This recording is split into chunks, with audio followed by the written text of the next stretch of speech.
Selamat pagi. Hari ini Miss akan menjelaskan terkait materi pertama yang akan kalian pelajari di kelas 9 di TEM 2, yaitu terkait dengan listrik dinamis.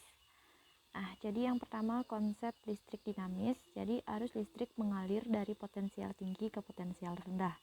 Yang kedua, arus listrik dapat mengalir karena ada media perambatan, misalnya kabel yang terbuat dari logam. Kemudian yang ketiga, arus listrik bersumber dari sumber arus listrik. Nah, ada jenis-jenis sumber arus listrik, yaitu yang pertama ada baterai, kemudian yang kedua ada akumulator atau acu atau aki, kemudian ada dinamo, dan yang terakhir ada genset atau generator set. Nah, di antara keempat sumber arus listrik, jadi dari yang urutan A sampai D itu adalah urutan yang merupakan sumber arus listrik terkecil sampai terbesar. Jadi baterai itu merupakan sumber arus listrik yang menyiapkan sumber arus yang paling kecil, sedangkan aki itu sudah mulai membesar, dan genset adalah sumber arus listrik yang terbesar, sehingga penggunaan genset itu biasanya digunakan pada hotel maupun rumah sakit. Selanjutnya jenis-jenis arus listrik. Yang pertama ada arus AC atau alternating current, yaitu arus bolak-balik. Kemudian yang kedua ada arus DC atau direct current, yaitu arus searah. Selanjutnya alat-alat elektronik seperti TV, kemudian lampu, kulkas, dan mesin cuci itu dapat menyala karena adanya arus listrik yang mengalir.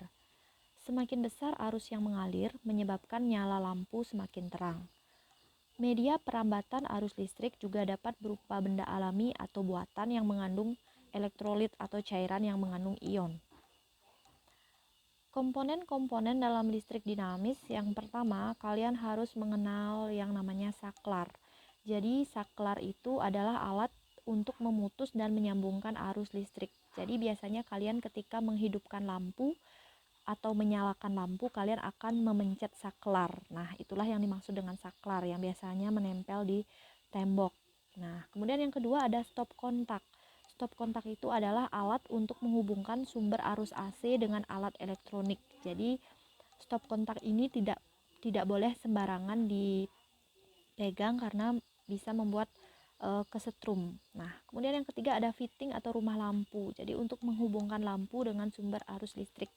Lampu tidak akan bisa menyala tanpa adanya fitting. Kemudian yang keempat ada resistor atau hambatan. Nah, hambatan atau resistor ini dipasang bertujuan untuk menghambat arus listrik. Jadi ketika dipasang resistor juga bertujuan untuk mencegah terjadinya arus pendek atau korsleting. Kemudian yang kelima ada avometer. Nah, ada menggunakan huruf kapital di 3 huruf pertama, yaitu A, V, dan O. Nah, jadi kenapa? Itu ada alasannya. Karena avometer itu terdiri dari sebenarnya 3 alat, yaitu yang pertama ampermeter, kemudian ada voltmeter dan ohmmeter. Ampermeter itu sendiri digunakan untuk mengukur kuat arus listrik, kemudian voltmeter itu digunakan untuk mengukur tegangan listrik, dan yang terakhir ohmmeter itu untuk mengukur besarnya hambatan listrik. Nah, ini dia cara membaca ampermeter. Jadi diperhatikan di sana ada yang namanya skala maksimum. Nah, di sana ada 100, kemudian ada skala yang ditunjuk jarum, kemudian ada skala batas ukur. Nah, di sana ada tanda panah merah di 1 ampere. Kemudian ada bagaimana sih caranya mengukur berapa sih nilai yang terukur? Nah, ini dia. Nilai yang terukur, nilai yang ditunjuk jarum dibagi nilai maksimum dikali batas ukur. Coba diperhatikan yang merah, tanda yang merah itu menunjukkan di sana ada 20, kemudian setelah 20 ada angka 40, sedangkan jarum itu menunjuk di sebelum angka 40. Nah, di sana ada 30 yang tengah-tengah, sehingga ada 34 untuk nilai yang ditunjuk jarum.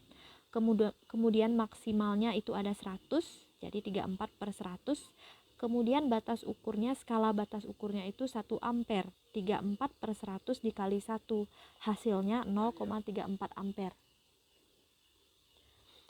Selanjutnya rangkaian terbuka. Jadi rangkaian terbuka ciri-cirinya yang pertama, tidak ada arus listrik yang mengalir.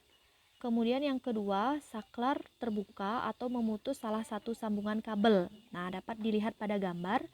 Dan yang terakhir itu lampu padam. Nah, diperlihatkan pada gambar bahwa ujung saklar itu naik sehingga tidak ada aliran arus di sana. Nah, kemudian rangkaian tertutup cirinya ada arus listrik yang mengalir. Kemudian yang kedua, saklar tertutup atau menghubungkan semua sambungan kabel. Dan yang ketiga, lampu menyala. Nah, diperhatikan gambarnya, di sana terlihat bahwa saklar itu tersambung. Nah, jadi sambungan dari saklar itu menyebabkan rangkaian menjadi tertutup atau lampu menyala. Selanjutnya, hubungan antara arus listrik, muatan listrik, dan selang waktu. Nah, jadi di sini secara fisika itu dapat ditulis I sama dengan Q per T, di mana keterangannya di sana I adalah arus listrik, satuannya ampere, Q adalah muatan listrik, satuannya kulom, kemudian T adalah selang waktu, satuannya sekon. Nah, contoh soal. Sebuah kawat penghantar menghantarkan listrik sebesar 24 ampere dalam waktu 6 detik. Tentukan besar muatan listrik yang mengalir pada kawat penghantar tersebut.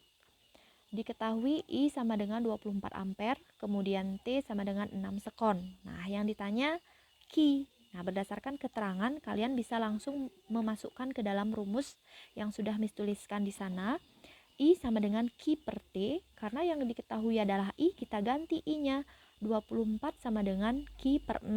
Nah, di sini menggunakan hubungan kali silang bisa ya, sehingga diperoleh Q sama dengan 24 dikali 6 sama dengan 144 kulom. Selanjutnya, hubungan antara arus listrik, jumlah elektron, dan selang waktu. Karena Q sama dengan N dikali E, sehingga I sama dengan N dikali E per T. Nah, jadi penggunaan rumus ini hampir sama dengan penggunaan rumus yang tadi. Selanjutnya, hantaran listrik. Nah, jadi kita mengenal istilah konduktor listrik. Jadi apa itu konduktor? Konduktor adalah benda-benda yang dapat menghantarkan arus listrik. Contohnya perak, tembaga, aluminium, karbon, dan besi. Kemudian isolator. Isolator listrik adalah kebalikan dari konduktor, yaitu benda-benda yang tidak dapat menghantarkan arus listrik. Contohnya ada karet, plastik, kain wol, kayu, dan udara. Benda-benda yang bersifat di antara kedua kategori tersebut itu dikenal dengan istilah semikonduktor. Contohnya adalah silikon, germanium, dan arsen, di mana benda-benda yang termasuk ke dalam semikonduktor itu dapat bertindak sebagai konduktor dan dapat bertindak juga sebagai isolator, itu bergantung pada suhunya. Kemudian definisi beda potensial listrik. Nah, energi yang diperlukan untuk memindah muatan listrik tiap satuan muatan. Nah, rumusnya di sini V sama dengan W per Q, di mana V adalah beda potensial dengan satuan volt, W adalah energi dengan satuan joule, kemudian Q adalah muatan dalam satuan kulon, kulom. Di mana 1 volt sama dengan 1 joule per kulom. Nah, jadi 1 volt itu didefinisikan untuk memindah muatan listrik sebesar 1 kulom memerlukan energi sebesar 1 joule. Nah, ini contoh soal yang ketiga. Jadi sebuah baterai memiliki beda potensial sebesar 1,5 volt. Jika baterai digunakan untuk menyalakan lampu dengan muatan listrik total 50 kulom, berapakah besar energi yang dikeluarkan baterai? Nah, diketahui di sini V sama dengan 1,5 volt, kemudian Q sama dengan 50 kulom. Yang ditanya adalah W. Jawab V sama dengan W per Q. Jadi kita ganti V-nya 1,5 sama dengan W per Q-nya itu 50, W per 50. Nah, sehingga didapatkan W sama dengan 1,5 dikali 50, yaitu 75 Joule. Selanjutnya kita lanjut ke hukum Ohm. Jadi bunyi dari hukum Ohm itu sendiri adalah jika arus listrik melalui suatu penghantar pada suhu tetap, kuat arusnya berbanding lurus dengan beda potensial yang terdapat pada kedua ujung penghantar tersebut. Nah, secara fisika itu dituliskan R sama dengan V per I, dengan R adalah hambatan dalam satuan ohm. Nah, ini lambangnya Kemudian V sama dengan beda potensial itu dalam satuan volt, dan I adalah kuat arus dalam satuan ampere. Nah, ini contoh soal dari hukum Ohm. Jadi sebuah kawat penghantar dialiri arus 2,5 ampere. Jika tegangan pada kawat sebesar 7,5 volt, tentukan besar hambatan pada kawat.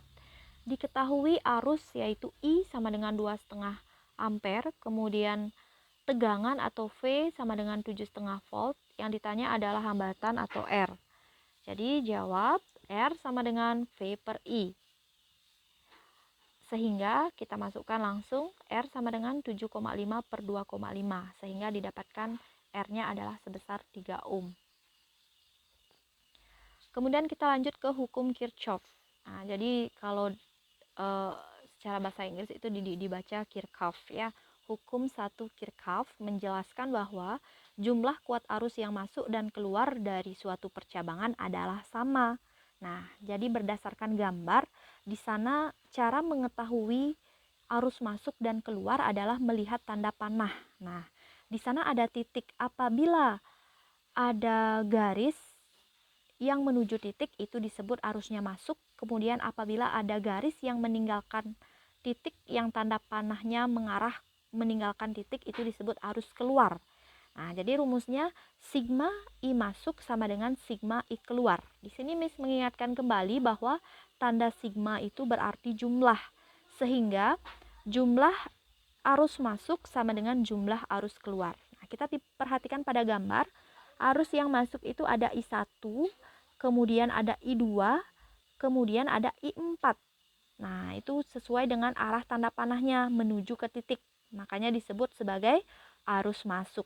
Kemudian arus yang keluar itu ada I3 dan juga I5 karena arah tanda panahnya keluar dari titik. Nah, sehingga sigma I masuk sama dengan sigma I keluar. Jadi I1 ditambah I2 ditambah I4 sama dengan I3 ditambah I5. Mari kita lihat ke contoh soal. Jika I1 sama dengan I2 sama dengan I4 yaitu 3 ampere dan I5 adalah 2 ampere, tentukan besar I3. Nah, ini gambarnya masih sama ya seperti gambar yang tadi. Jadi kita tidak usah membuat rumus baru. Nah, jadi sigma I masuk sama dengan sigma I keluar. Nah, kita lihat saja di percabangannya. Jadi I masuk tadi itu ada I1, I2 dan I4, sedangkan I keluar itu ada I3 dan I5. Miss langsung ganti karena I1, I2 dan I4 itu sama yaitu 3 ampere. Jadi 3 ditambah 3 ditambah 3 sama dengan I3 ditambah 2. Nah, kemudian 3 ditambah 3 ditambah 3 itu hasilnya 9. Sehingga 9 sama dengan 2 ditambah I3. Nah, kenapa Miss balik? Boleh, asalkan masih di dalam tanda sama dengan yang sama. Nah, kemudian sekarang yang ditanya adalah I3. Jadi kalian tinggal menggeser angka 2-nya. 9 min 2 sama dengan I3. Atau dibalik boleh, I3 sama dengan 9 min 2 sama dengan 7 ampere. Nah, untuk saat ini pembahasan kita hanya sampai hukum Kirchhoff. Jadi dari awal sampai hukum Kirchhoff mohon dipahami dengan baik videonya. Apabila ada pertanyaan nanti bisa ditanyakan sambil jalan melalui Google Class atau via WA. Terima kasih.